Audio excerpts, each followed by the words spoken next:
How would you describe COVID in 3 words? The COVID-19 pandemic in 3 words. Crazy, endless, catalyst. So I'd say surreal, challenging, and humbling.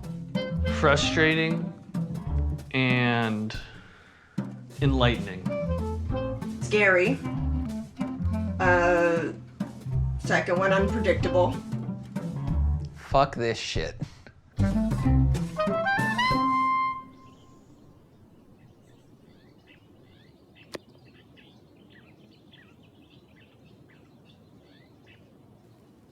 only used Hinge for a couple months. There's a couple people who I've been sending messages back and forth for maybe a couple weeks, and we haven't met up yet. There's a couple people who I exchanged phone numbers with, and I'm actually talking to them regularly. As of right now, I am single. So when I first started hearing about COVID, I was kind of under the impression that it was not going to be as big of a deal as it ended up being in the US. Me and my friends, we were all just talking about what's gonna happen next. It was a very sudden shift.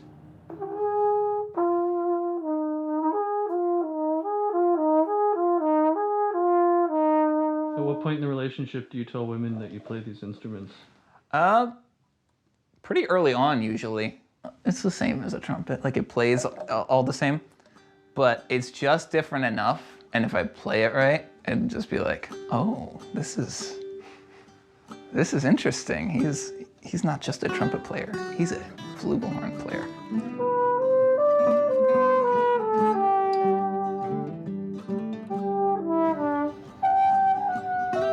Normally on a date, a walk in the park is like a non-specific date, like anything can happen. You can find miscellaneous objects like a golf ball and make a story about it.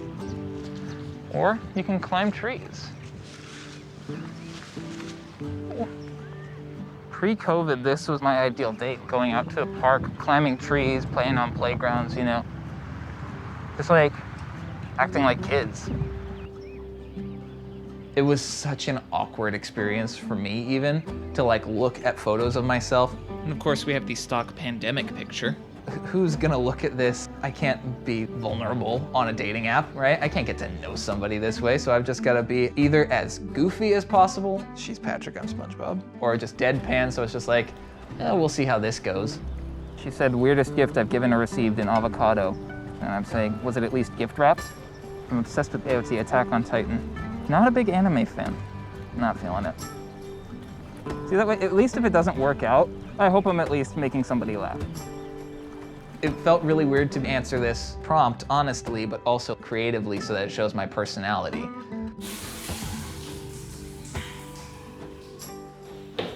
I've had a lot more virtual dates. FaceTime calls, more Zoom calls. Sculpting the hair. It's perfect. It requires a little more patience, and I don't think that's a bad thing. Hi. Hi. I'm actually gonna go in the other room, so give me 1 second. Oh, okay. I don't want to have got through this point in my life, having no new relationships and seeing it as like a year of my life gone.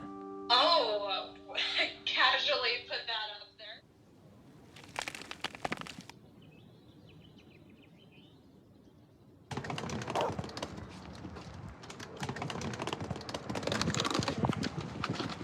So what all do we have? I think your bag, and that's your gifts. That's my gifts. I wrapped everything because I don't want to give anyone any clue about what I'm gonna give them. And I think this is hot pot supplies because we're gonna have hot pot Christmas Eve. Have you ever taught white people how to hot pot before? Not really. So I don't know what I should expect. What if it's boring there? I have nothing to do and I cannot talk to your family. A little different than LA, huh? It's very different. I like here. My name is Kyle Scoble. I'm Cynthia Zong. I'm from China. I'm at my boyfriend's parents' house in Seattle. Oh no, in Bainbridge Island.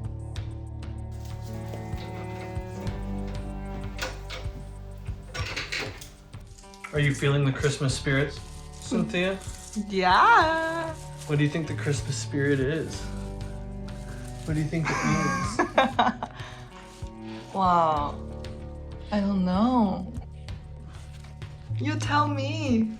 I want to know what you, as a first-time Christmaser, thinks. All my roommates left the weekend that our classes went online, and then I had to move over the summer because one of the roommates bailed on the lease, and the only constant for the past year has been my girlfriend. And next branch, right? Yeah, and you go down.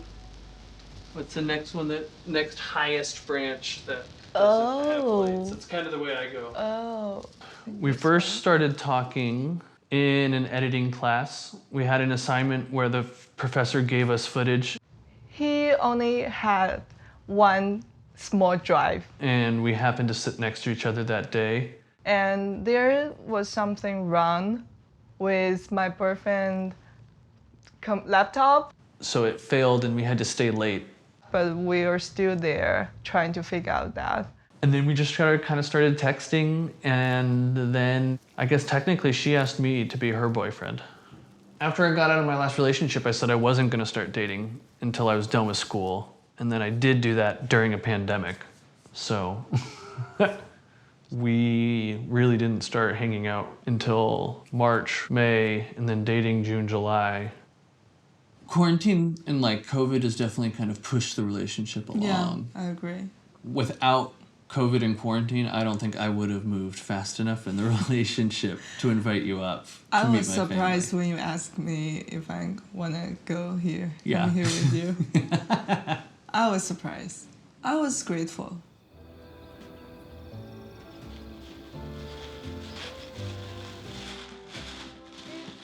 Another box. Yes. Yes. Really? Yes. Merry Christmas. It's the I'm 30 and you don't know the first 29 years of me. Yeah. You don't even know people from my first 29 years. So that's my concern, yeah. You know, it's like when the pandemic ends and we're able to start hanging out with people, how does it go? We'll have been together for over a year before that kind of stuff happens.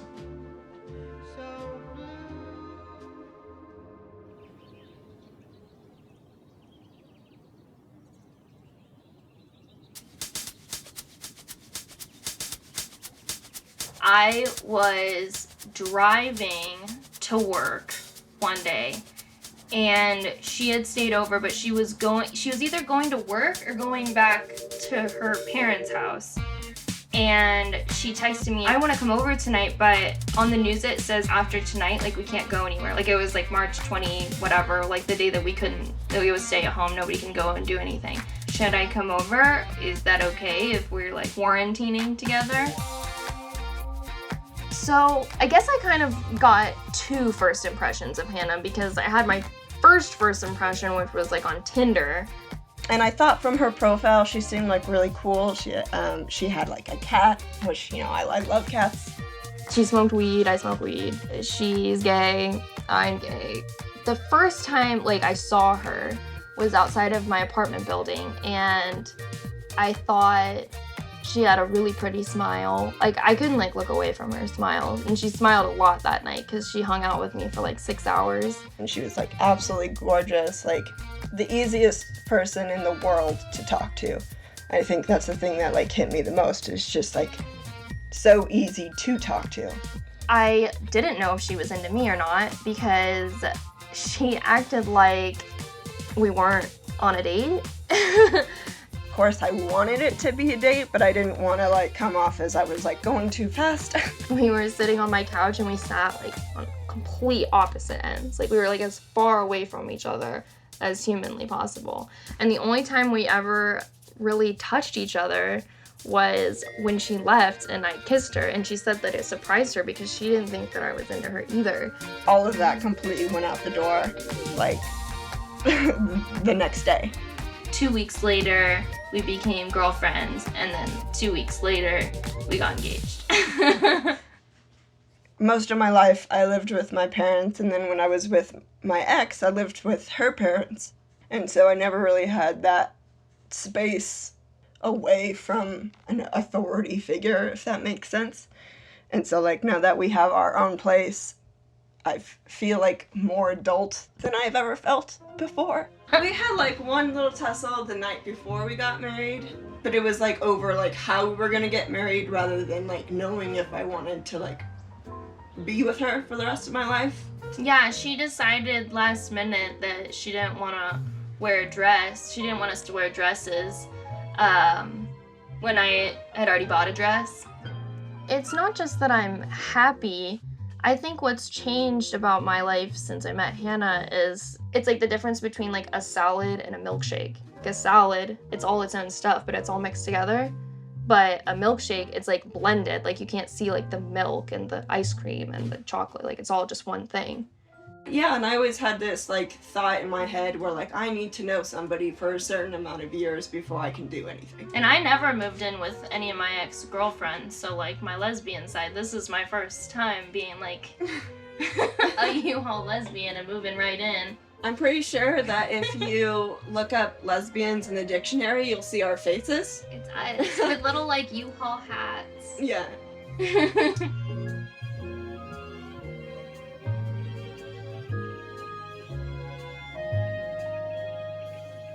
Once we moved in together too, while we weren't officially engaged, like we both knew we were gonna, marry each other at that point. It was, yeah, we were committed.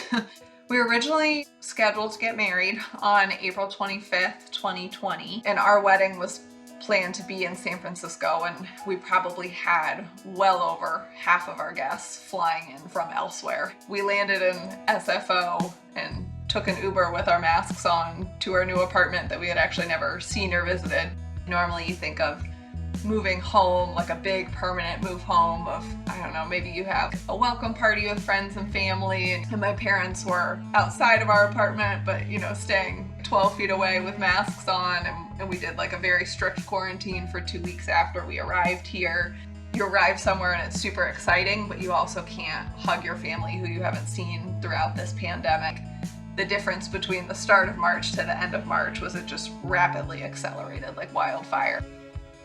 We realized in the weeks leading up to it, we were gonna probably have to make a difficult call on this. I remember like sitting on the couch and not wanting to come to this conclusion, and then realizing we have to come to this conclusion because it's just irresponsible. And at the end of the day, our guests are all the people that we love in this world, and we can't put them at risk for anything. Then we made the decision to postpone to the fall of that year, thinking at that time, this is probably going to be really bad for a couple months. Hopefully things will improve in the summer. Hopefully by fall we can have our wedding as planned.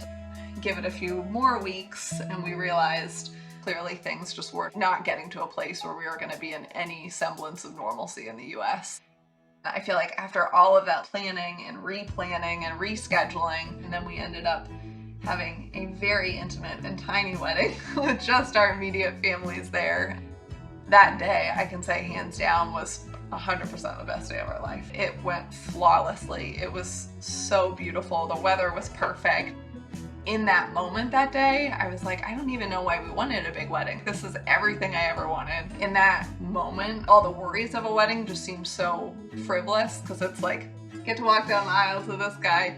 And I was like, that's all that matters. Like, I don't even know why we were worried about, all the scheduling and rescheduling, because it was perfect in its own little COVID way.